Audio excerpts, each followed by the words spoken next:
Halo sahabat DP, selamat datang di podcast Dewan Pers. Nah, hari ini kita akan membahas tentang energi baru dan terbarukan dan kaitannya dengan jurnalisme ya, dengan dunia jurnalisme. Dan untuk membahas tema itu, kita udah kedatangan nih, ada Mbak Happy Wulandari. Halo Mbak. Halo Mbak Ira, apa kabar? Baik Mbak. Nah, Mbak Happy ini adalah PJS VP Corporate Communication Pertamina. Jadi emang narasumber yang sahih lah untuk kita tanya-tanya nih. Jadi kita akan membahas tentang energi baru terbarukan itu, kalau disingkat biasanya EBT ya Mbak ya. Betul. Nah, jadi kita akan nanya-nanya ke Mbak Happy dan Mbak Happy akan menjelaskan secara mendetail tentang itu gitu, dan juga kaitannya dengan dunia jurnalisme di Indonesia. Nah Mbak Happy, ini kan kita tahu ya, setelah pertemuan PBB kemarin yang di Conference of the Parties tahun 2015, negara-negara dunia itu sepakat mengurangi peningkatan suhu bumi gitu, dan salah satunya itu adalah mendorong pemanfaatan EBT dan mengurangi pemakaian energi fosil. Nah kalau di Pertamina sendiri sejauh mana sih Mbak langkah yang udah ditempuh dalam memanfaatkan EBT ini? Oke, terima kasih Mbak Ira. Ini topik yang sangat menarik ya, karena memang kita tahu saat ini climate change lah, kemudian juga bagaimana emisi ini harus dikurangi ya untuk addressing climate change. Ini memang sudah menjadi suatu topik yang gak hanya hits di Indonesia ya, khususnya kemarin pasca G20 segala macam ini kan menjadi kembali rise issue ini menjadi kuat lagi ya. Tapi juga di dunia internasional sebetulnya masalah ini sudah menjadi concern bersama. Nah, terkait dengan Pertamina sendiri, kita ini sudah banyak yang dilakukan ya, karena kita memang tahu bahwa saat ini penyumbang emisi yang terbesar ini salah satunya adalah dari industri energi. Seperti Pertamina ini kan juga industri energi ya. Oleh karena itu sebagai komitmen kita untuk mengurangi namanya emisi karbon ini beberapa hal sudah kita lakukan ya. Saat ini di Pertamina kita mempunyai yang namanya 2 pilar utama. Yang pertama adalah bagaimana kita melakukan dekarbonisasi di setiap aktivitas bisnis Pertamina, dan yang kedua adalah pengembangan untuk bisnis baru nih yang memang lebih green, yaitu bisnis energi baru terbarukan. Nah, untuk yang komitmen di dekarbonisasi di bisnis Pertamina sendiri saat ini sudah banyak yang kita lakukan ya, antara lain kita penggunaan PLTS di rumah-rumah dinas, di sebagian di kilang untuk mendorong atau melakukan kegiatan operasional. Otomatis kan emisi bisa terkurangi ya, karena kita menggunakan tenaga surya. Kemudian juga bahkan di level di sektor hilir seperti kita lihat saat ini di kapal-kapal tanker Pertamina ini juga sudah mulai menggunakan yang namanya dual fuel ya. Jadi mereka nggak hanya pakai fossil fuel tapi juga menggunakan LNG. LNG ini memang sama-sama dari fosil sih ya, sahabat DP, tapi ini memang energi yang lebih clean ya, lebih rendah untuk tingkat emisinya. Nah, dari sisi pilar yang kedua, dari pengembangan bisnis, ini juga sebenarnya yang dilakukan sih udah sangat banyak ya. Kita memiliki yang namanya 8 inisiatif strategis. Jadi dari 8 hal yang kita lakukan ini, antara lain yang pertama, pengembangan kapasitas geotermal. Panas bumi ini kan Indonesia ini sangat kaya ya, bahkan salah satu yang terbesar di dunia. Kita banyak volcano, kemudian juga produksinya juga sangat besar, dan geotermal saat ini memang belum secara optimal dimanfaatkan ya. Nah, ini yang coba kita akan kembangkan ke depan sebagai suatu energi baru terbarukan. Peningkatan kapasitas terus kita lakukan ya. Saat ini kalau boleh saya sedikit cerita, geotermal di Pertamina ya, ini dikelola oleh salah satu anak usaha Pertamina, yaitu Pertamina Geothermal Energy atau PGE. Saat ini memiliki kapasitas terpasang sekitar 672 MW, dan ini akan kita naikkan nih kapasitasnya pada tahun 2026 sebesar 1128 MW. Selain itu juga yang kedua, kita mulai inisiasi pemanfaatan energi yang lain nih, yaitu green hydrogen ya. Ini mungkin masyarakat masih belum awam nih. Sebetulnya hydrogen ini cukup banyak jenisnya ya. Ada green, ada blue, ada grey gitu. Nah, tapi mungkin di kesempatan lain kita akan banyak nih bicara tentang hydrogen ini. Kemudian yang ketiga juga mungkin yang sahabat DP sudah familiar nih, yaitu ekosistem di kendaraan listrik. Pertamina ini sudah bersama beberapa ini ya BUMN yang lain mendirikan GV ya, Indonesia Battery Company, yang memang saat ini kita sedang dalam progres untuk memproduksi sekitar 1.400 GWh di tahun 2029, dan pengembangan ekosistem baterai EV ini termasuk juga swapping dan charging bisnis. Mungkin di beberapa SPBU sahabat DP sudah bisa lihat nih ada stasiun pengisian kendaraan listrik umum nih. Nah, itu mungkin salah satu bentuk di mana kita masuk ke ekosistem baterai ini. Termasuk juga di beberapa tempat ini ada yang memang kita memiliki station ini ya, charger station ya. Di hotel ya Mbak, di mall ya? Kita di SPBU saat di ini SPBU mainnya ya, yang untuk di bisnis Pertamina. Jadi memang kita kerjasama dengan seperti Gojek, kemudian juga beberapa pihak lain di mana memang ini adalah istilahnya itu swapping baterai nih Mbak, ganti baterai. Jadi untuk motor-motor listrik Gojek ini mereka kan udah pakai ini ya, pakai baterai listrik. Kalau mereka pulang ke rumah nih di tengah jalan kehabisan listrik, kehabisan baterai kan jauh ya, belum tentu jarak mereka saat itu jauh dekat dari rumah. Makanya SPBU ini merupakan satu titik poin di mana mereka bisa tukar baterai ini dengan mudah. Nah, ini suatu bisnis yang menarik sebenarnya untuk ke depan. Kemudian yang keempat, kita juga membangun pabrik metanol untuk gasifikasi. Kemudian yang kelima, kilang-kilang kita ini sekarang sudah arahnya ke green refinery ya.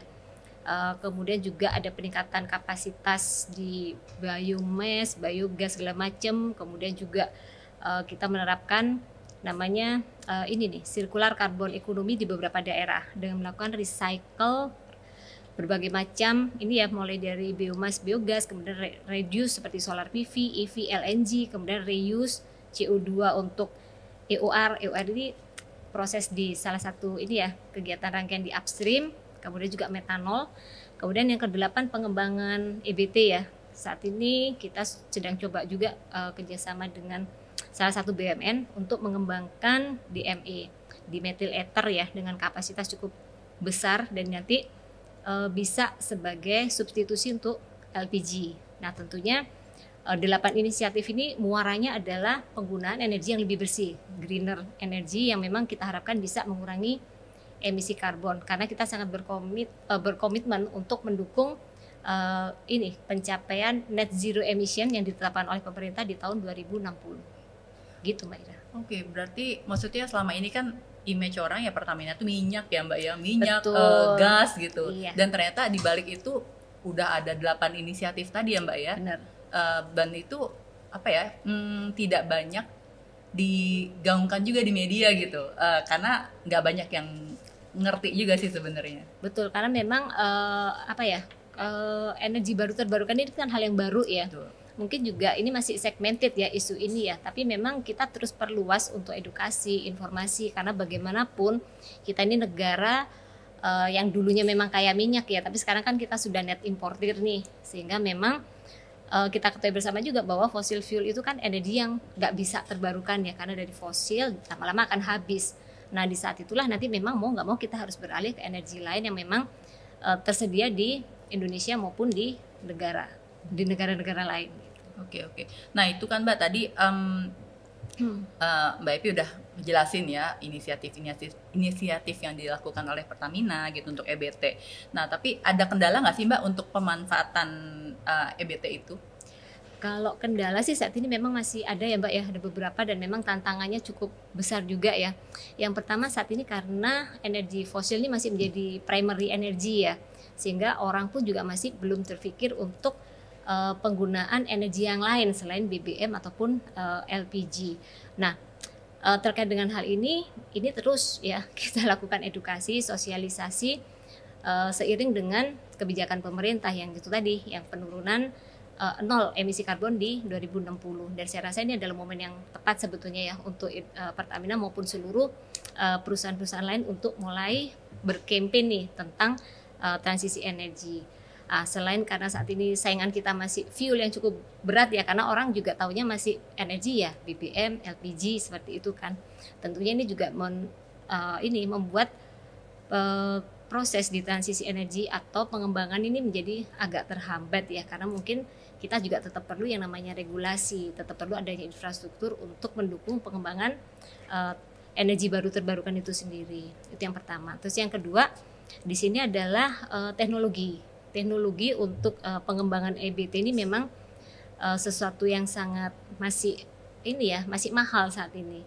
Nah, jadi memang juga nggak semua perusahaan ini memiliki teknologi itu. Makanya dalam pelaksanaannya Pertamina juga menggandeng nih beberapa partner di dalam pengembangan EBT itu sendiri ya. Seperti kemarin juga kita dengan Exxon sama-sama nih mengembangkan yang namanya CCUS, Carbon Capture Utilisasi Storage. Seperti kita ketahui di upstream kita ya, di pengeboran ini kan juga menghasilkan emisi karbon yang cukup besar ya.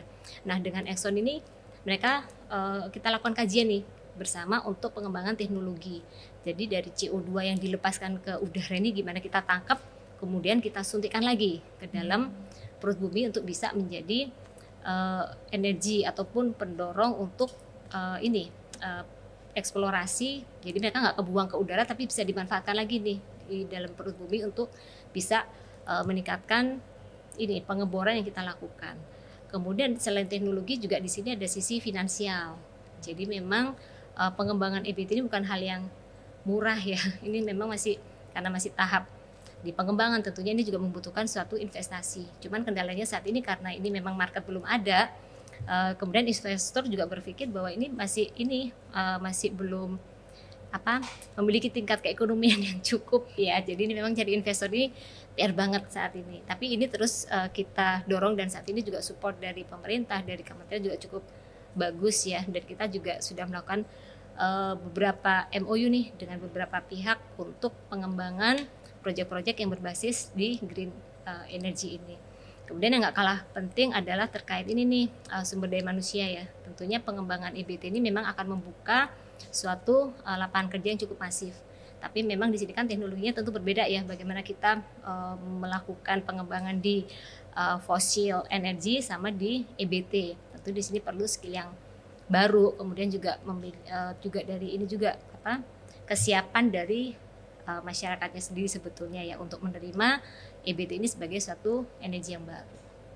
Nah, tadi kan Mbak Epi udah ngejelasin ada beberapa jenis EBT ya yang memang sedang dikembangkan oleh Pertamina dan juga mungkin di beberapa negara di dunia juga udah mulai digunakan gitu ya Mbak. Kalau dari analisis dan menurut pendapat Mbak Epi, apa sih Mbak yang paling potensial, EBT yang paling potensial untuk dimanfaatkan dan mungkin bisa diterima masyarakat, nggak banyak penolakan gitu ya Mbak ya? Oke, jadi kalau ngomongin potensi ini sebenarnya banyak ya. Tadi di awal saya sudah menyampaikan nih ada 8 inisiatif strategis yang dilakukan Pertamina. Itu sebenarnya adalah suatu potensi sumber daya yang ada di Indonesia saat ini yang memang bisa kita kembangkan ya. Tapi memang ya seperti yang kami sampaikan di awal bahwa ya potensi terbesar saat ini masih di geothermal ya. Dan geothermal ini juga sudah mulai jalan dan sudah juga mulai dioperasikan dan sudah ini juga dioptimalkan untuk menjadi bagian dari kelistrikan di Indonesia. Dan tentunya di sini Pertamina dalam mengelola geothermal ini juga sudah mencakup di 15 wilayah kerja sebetulnya ya. Cukup banyak sih Mbak potensi yang ada di Indonesia ini. 15 WK ini juga masih potensi nih untuk dikembangkan lagi. Dan ini juga kapasitas terpasang PLTP-nya ini sebesar 672 MW. Ini cukup besar dan ini on operation by PGE sendiri. Belum lagi yang memang di joint operation contracting ya dengan pihak lain, ini juga cukup besar juga. Dan ini memang kita punya target itu tadi di 2026 ini sekitar 1128 MW. Jadi ini memang potensi yang sangat besar ya. Selain itu juga seperti kita ketahui Indonesia ini negara tropis ya, panasnya cukup menyengat ya kadang ya. Jadi PLTS energi surya itu cukup potensial untuk dikembangkan, termasuk juga di sini ada angin, air, biomasa, biodiesel, bioetanol ini juga potensi ya. Bicara tentang bioetanol pun juga sebetulnya kita ini kan punya banyak ini ya, singkong, latebu segala macam ini sebenarnya bisa dikembangkan ya. Kita berkaca dari Brazil nih, Brazil ini yang paling sukses mengembangkan etanol dan ini juga mereka jadi nggak ketergantungan lagi sama BBM berbasis fosil ya. Cuman memang tantangannya kita harus ini nih saingan sama ketahanan pangan ya kalau di Indonesia. Jadi memang untuk yang etanol, kemudian untuk yang dari biodiesel dari sawit segala macam ini masih terbatas. Tapi ini menurut saya ini potensi yang masih bisa dikembangkan ke depannya ya, dengan masih luasnya lahan segala macam dan teknologi tentunya nanti bisa kita optimalkan pengembangan di sektor itu. Kemudian juga Hal-hal yang sebetulnya banyak sih ya, bahkan kita pun sekarang juga ini nih punya program namanya Desa Energi Berdikari ya. Jadi kita nggak ngeliat hanya dari sisi energi baru terbarukan seperti angin, seperti panas matahari, tapi bahkan juga sampah ini juga sebenarnya bisa diolah menjadi suatu energi. Oh, jadi Gitu, Mbak. mereka sampah-sampah ini nggak langsung jadi nggak cuma jadi waste ya Mbak ya, Betul. tapi diolah lagi dan bisa jadi energi, dan Betul. itu clean energi berarti kan ya Mbak ya? Seperti yang kita lakukan di ini ya, di salah satu desa energi mandiri di Balikpapan, di Manggar namanya. Ini potensi sampah plastiknya cukup besar ya, dan mereka kita beri teknologi untuk mengolah sampah plastik ini menjadi gas metan. Gas metan ini kemudian kita alirkan nih pakai pipa-pipa ke, saat ini sudah lebih dari 150 rumah tangga yang menggunakan. Jadi mereka sekarang udah nggak pakai lagi yang namanya minyak tanah, LPG dan sebagainya. Dan tentunya saya rasa di banyak wilayah ya di Indonesia pasti banyak potensi-potensi yang belum tergali nih, yang memang bisa dikembangkan sebagai energi. Karena saat ini yaitu tadi kita masih terpaku pada bahwa energi adalah BBM dan LPG. Nah ini yang memang terus kita coba edukasi ke masyarakat bahwa energi itu banyak gitu, dan memang melimpah di Indonesia itu. Nah itu Mbak yang tadi, jadi karena frame mindset masyarakat energi itu cuma minyak ya, minyak, BBM sama gas. Iya. Nah itu EBT tuh nanti bener-bener bisa sepenuhnya ganti energi fosil nggak ya Mbak? Atau cuma sekedar melengkapi aja gitu? Mungkin nanti di satu titik memang itu akan jadi suatu energi primer ya, tapi memang perjalanan ke sininya ini kan memang masih perlu waktu nih Mbak. Nah itu memang menurut saya sih bukan lagi pilihan ya, tapi memang arahnya akan ke sana, karena yaitu tadi, karena fossil fuel ini kan nggak terbarukan, akan ada saatnya titik dia habis. Saat ini pun juga decline ini terus terjadi kan, bahkan saat ini juga produksi minyak crude oil di Indonesia ini kan juga terus turun ya, sehingga kita impor ini kan semakin naik ya. Nah inilah yang memang pada akhirnya juga akan terjadi di semua negara tentunya ya, karena itu tadi nggak bisa terbarukan dan pada akhirnya akan habis. Nah memang ke depan akan terjadi hal itu, tapi memang tahapannya nih Mbak yang memang saat ini menjadi fokus kita ya, tahapan menuju ke benar-benar energi baru ini menjadi 100% energi primer. Dan itu juga bukan hal yang mudah ya. Saat ini pun kalau kita ngelihat di bauran energi yang ada di roadmap di ini ya, di Pertamina, di RJPP, saat ini bauran energi yang terbarukan ini baru 9% nih dari total energi. Tapi kita punya target nanti di sekitar 2030 ke atas lah ya, ini bisa di atas 30%. Dan saya Masih rasa jauh memang ya, Mbak, ya? masih ya? jauh. Apalagi kalau nanti kita melihat komitmen pemerintah ya, 2060 harus sudah net zero emisi, artinya memang di situ udah nggak ada lagi energi yang menghasilkan karbon kan. Nah itu memang yang kita kejar sama-sama saat ini ya. Nah itu kan berarti dibutuhkan upaya untuk kayak menyadarkan gitu ya Mbak, masyarakat, terus-terusan memberitahu masyarakat ya, sosialisasi gitu ya Mbak ya. Dan itu berarti pengembangan sosialisasi seperti itu biasanya Pertamina melakukannya lewat apa, dan apakah memang dibutuhkan peran media atau pers di situ Mbak? Ya kalau saat ini sosialisasi terus ya kita lakukan, dan kita memang melakukan banyak cara nih, termasuk channelnya untuk bisa grab seluruh masyarakat ini agar paham ya. Dan media menurut saya itu memegang peranan yang sangat penting ya, karena media ini kan jangkauannya sangat luas. Dan kemudian juga media ini juga platformnya banyak ya. Media mainstream aja sudah ada TV, ada radio, ada media cetak, media online dan sebagainya. Belum lagi yang media sosial ya. Jadi memang saat ini kita terus berkolaborasi nih dengan teman-teman media untuk bisa sosialisasi atau edukasi terkait transisi energi ini.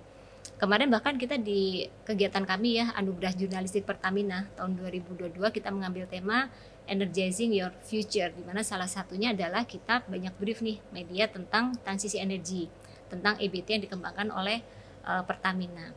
Nah tentunya selain media, kita juga bergerak juga nih secara direct ke bawah, ke komunitas-komunitas, antara lain tadi tuh Mbak yang saya cerita, yaitu kita memiliki program Desa Energi Berdikari, di mana kita memang terjun langsung mengajak masyarakat yang di situ yang memang kita lihat potensi ya, memiliki potensi untuk mengembangkan EBT ataupun resource yang ada termasuk tadi sampah plastik ini untuk bergerak bersama-sama mewujudkan swadaya energi. Saat ini kalau saya boleh cerita sedikit ya, saat ini kita sudah memiliki 11 desa energi berdikari yang memang sudah jalan dan saat ini on progress sekitar 14 titik dan kemudian di akhir tahun nanti kita targetkan 45 titik. Mungkin sahabat DP pernah dengar juga program kami yang di Ujung Alang nih, di Cilacap. Ini agak jauh di tempatnya, kalau dari Nusa Kambangan nyebrang lagi ya. Jadi mereka memang waktu itu belum tersentuh oleh listrik. Kalaupun PLN masuk juga harus narik kabelnya ini cukup panjang ya. Tapi kita ngeliat di situ ada potensi panas yang luar biasa. Ada angin yang luar biasa kencang juga. Akhirnya mereka kita ajari untuk bisa mengoperate ini PLTS, kemudian kita buatkan kincir angin. Jadi masyarakat di situ yang minoritas memang nelayan ya, dengan adanya energi ini luar biasa. Mereka mengalami peningkatan kesejahteraan nih Mbak. Tadi ikan yang tadinya mereka jual gitu aja nggak laku, ya udah dibawa pulang, kok basi dibuang. Sekarang mereka udah bisa mengolah ikan itu menjadi produk-produk olahan. Jadi ibu-ibu nelayan ini juga sekarang terlibat nih di peningkatan perekonomian mereka. Anak-anak yang tadinya malam-malam nggak bisa belajar, sekarang bisa belajar. Itu karena ya itu tadi, mereka bisa memanfaatkan energi yang ada di sekitar mereka. Kemudian tadi di Manggar yang saya cerita tadi ya, plastik. Di Lampung juga ada nih manfaatin minyak jelantah nih, kita olah lagi menjadi biodiesel dan sebagainya. Dan ini menurut saya sangat ini ya, sangat penting peran media untuk bisa menyuarakan hal-hal ini agar bisa menjadi inspirasi bagi wilayah-wilayah lain untuk melakukan hal yang sama gitu. Kok perlu sih nggak hanya menginspirasi di Indonesia tapi juga inspire the world gitu kan, bagus juga karena tentu banyak sekali negara-negara berkembang seperti Indonesia dengan kondisi landscape yang sama itu sebetulnya bisa untuk menggunakan energi-energi baru terbarukan yang ada di sekitar mereka. Iya, dan cerita-cerita seperti itu tuh Mbak sangat menarik kalau ditayangkan atau ditulis ya Mbak ya di media, karena orang akan lebih tertarik membacanya kan cerita ya Mbak ya. Terus ada proximity, ada kedekatan gitu daripada misalnya beritanya yang terlalu teknis seperti itu. Dan ini saya dengar ceritanya Mbak Epi aja seru banget. Iya, dan itu nggak bisa sekali kita sampaikan selesai, enggak, tapi itu kan harus continue nih Mbak, karena memang crafting story ini sangat perlu untuk bisa membuka pemahaman masyarakat nih. Dan itu memang media nih yang jagonya untuk bagaimana membuat story ini menjadi sesuatu yang masyarakat akhirnya bisa tersentuh, bisa membayangkan, dan bisa mereka yakin bahwa mereka bisa melakukan hal itu. Bener-bener, yang tadi kayak minyak jelantah ya Mbak, ibu-ibu kan pasti punya tuh koleksi minyak jelantah ya Mbak ya. Bisa nih ternyata buat daripada dibuang gitu. Ternyata mengganggu ini ya ekosistem di sekitarnya, mending diolah lagi. Nah itu bener-bener. Nah terus kalau tadi terkait dengan pers dan Mbak Happy juga udah bilang bahwa memang media itu perannya sangat penting untuk crafting story gitu ya Mbak ya. Nah kalau ditarik ke arah kemerdekaan pers, Mbak Happy sendiri melihatnya seperti apa sih Mbak saat ini? Kalau kemerdekaan pers yang berjalan di Indonesia menurut saya saat ini sudah cukup bagus ya. Pers bisa mendapatkan ruang yang luas untuk mengakses informasi yang berhubungan dengan kepentingan publik, sehingga bisa menjadi kontrol juga nih terhadap pelaksanaan program-program yang dilakukan oleh pemerintah maupun lembaga-lembaga. Nah di sisi lain kan juga kebebasan pers ini didorong juga nih dengan keterbukaan informasi publik ya, sehingga kami pun sebagai korporasi juga akhirnya ini nih bisa mengetahui mana sih informasi yang boleh untuk publik dan wajib kita sampaikan untuk publik, dan di sini persnya yang nangkep nih informasi ini untuk kemudian disampaikan ke publik. Tentunya ya kami sebagai BUMN melihat kemerdekaan menjadi hal yang positif ya, selama juga memang dari sisi persnya juga melakukan kemerdekaan ini secara tanggung jawab. Tetap ada kode-kode etik jurnalisme yang harus dilakukan juga sehingga penyampaian informasi yang akurat, terpercaya ini bisa tercapai. Berarti memang bagi Pertamina sebagai sebuah korporasi memang kemerdekaan pers ini dirasakan sekali ya Mbak manfaatnya gitu ya Mbak ya. Betul. Dan itu juga membuka kami untuk ini nih, untuk lebih transparan sebetulnya kan gitu, mendorong kami juga karena ya itu tadi kita sebagai BUMN, badan publik, tentunya apa yang kami lakukan kan ini untuk negara juga ya, untuk masyarakat, dan memang di sini juga ada peran atau kontribusi negara nih dalam pelaksanaan operasional maupun bisnis, karena memang anggarannya kan juga dari negara, sehingga memang ini yang memang jadi tanggung jawab kami kepada publik untuk bisa disampaikan melalui media tadi itu. Iya, jadi masyarakat bisa tahu ya. Betul. Langsung apa kalau persnya tidak merdeka kan ada gap ya Mbak ya jadinya. Betul, ya. ada gap dan di sini muncul nanti suuzon-suuzon dari masyarakat itu, nih. bener. Apa nih kayaknya ada yang ditutupin segala macam, jadinya tentunya nggak akan baik. Iya juga benar buat sih, benar. Karena dengan Indonesia. iklim pers yang lebih merdeka, jadi masyarakat lebih bisa dapat pengetahuan tentang kan selama ini kan selalu ada gap ya Mbak, masyarakat di sini, korporasi di sini gitu, dan pers itu tengah-tengah kan. Iya. Dan dengan ini kan korporasi jadi transparan, masyarakat jadi lebih tahu gitu ya. Jadi Apa gap sih ini ada di bisa sana semakin gitu. kita deketin ya, biar nggak terlalu betul. jurangnya terlalu lebar nih. Bener. Nah terus Mbak Happy sendiri sebagai VP Corporate Communication Pertamina ini, harapannya apa sih Mbak untuk jurnalisme yang berkualitas dan manajemen pers yang profesional gitu? Ya, kalau kami sendiri sih melihatnya dan berharapnya ya, pers ini harus kembali pada misi awalnya sebagai lembaga yang bisa memberikan informasi kepada publik dengan berpedoman pada Code of Conduct jurnalisme ya.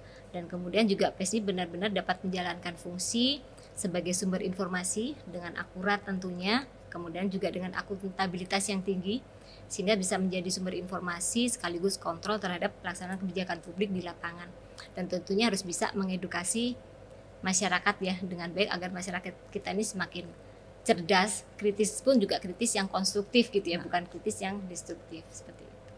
Oke, Mbak Happy, ini kayaknya obrolan kita seru banget, tapi ini udah tiba di akhir obrolan. Oke, nggak terasa ya, tiba-tiba sudah. Iya, nggak kerasa loh. Tadi kita sempet mikir ini bakal gimana ya, ternyata nggak ini ya, ngalir aja. Iya. Oke Mbak Happy, makasih banget udah bersedia hadir di Dewan Pers hari ini. Dan sahabat DP, terima kasih sudah menyimak obrolan saya dengan Mbak Happy dari Pertamina, dan nantikan episode berikutnya dari podcast Dewan Pers. Dadah. Terima kasih sahabat DP, terus dukung transisi energi yang kami lakukan.